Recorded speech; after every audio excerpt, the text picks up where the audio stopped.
Remember that the big picture is the eternal. Before I jump into the blueprint you can follow to tap the power of your mind for greater personal productivity, results, success, and happiness, I need to establish one key principle. It's easy to look at mindfulness and meditation as simply tools that you use on your journey to get what you want. Fair enough, but it's very important to understand what it is you want in the first place. Let's put it this way. Even if you were equipped with the most powerful equipment in the world, if you don't know where you're going, your trip would be pointless. Chances are, you would be chasing your tail and be going around in circles.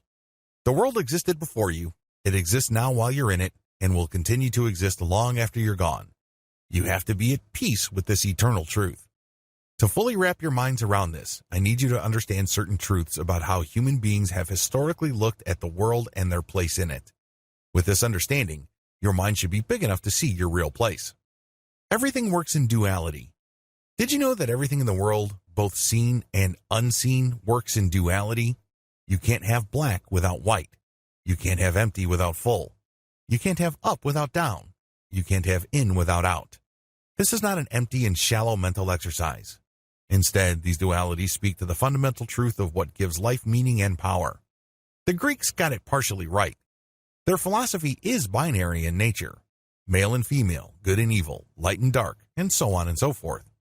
The problem is the Greeks focused primarily on the good things, the ideals, the forms, the essence.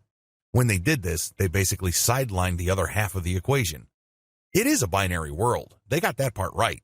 But by focusing only on the positives on the matter at the expense of the antimatter, of light at the expense of darkness, they stripped away a significant portion of the power of duality. In fact, the Western mind has historically viewed the other side of these equations as suspect or weak or somehow untrustworthy. It's easy to celebrate the masculine side of a personality, but we're suspicious about the feminine side. It's easy to see the value of the light, but we're scared of the darkness. Do you see how this works? This is the Greek or Western mindset. Yin and yang make the universe turn. Thankfully, there is an alternative to the Greek black and white mindset. I am, of course, talking about the Chinese idea of yin and yang.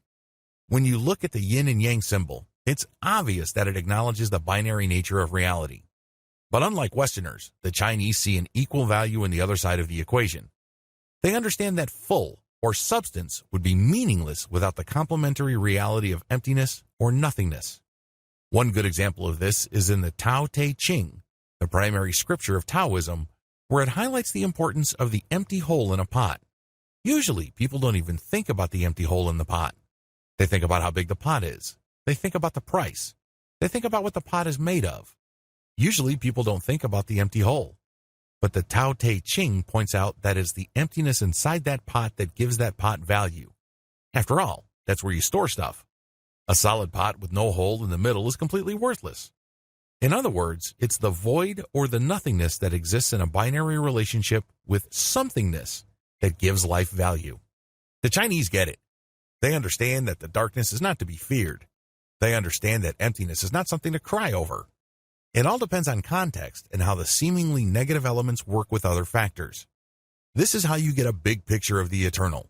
You go past duality and understand and ultimately embrace the power of the void. A lot of Americans are scared of death. They're scared of the good times ending. A lot of people don't like to watch movies end, but believe it or not, death is what gives life meaning. Let me put it this way.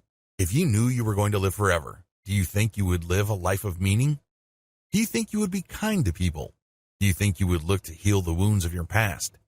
Do you think you would try to be compassionate and understanding? Of course not. When you get a deadline, you get perspective. The idea of duality communicates this loud and clear.